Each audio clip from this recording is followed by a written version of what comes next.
Yun, ay nabaliwag ulit tayo sa may smart room yan. Bagong libangan natin yan. Talagang tinatsaga natin na punta-punta dyan araw-araw. Wala naman kasing bayad. Talagang kumaka parang disiplina na lang din sa sarili mo para sabi nga nila prevention is better than cure. Kailan ka kailan mo papahalagaan yung kalusugan mo? Pag hindi ka na nakakalakad, pag hindi ka na nakakita, pag putol na yung paa mo. Yan. Maganda yung epekto kasi niyang smartphone, yung pulse wave.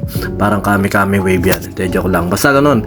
Pulse wave yan, tinuturuan mag-detox yung ating katawan. At maganda nagigipekto sa akin yan. Kaya tinuloy-tuloy ko na. At saka libre nga lang. Kaya sa mga tropa natin dyan, may mga kamag-anak na may nararamdaman na sa katawan, punta lang kayo dyan sa may Ayun na Baliwag.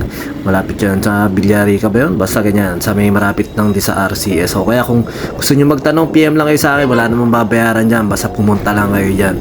Para kahit pa paano nga baka makaramdam din kayo ng ginhawa na libre.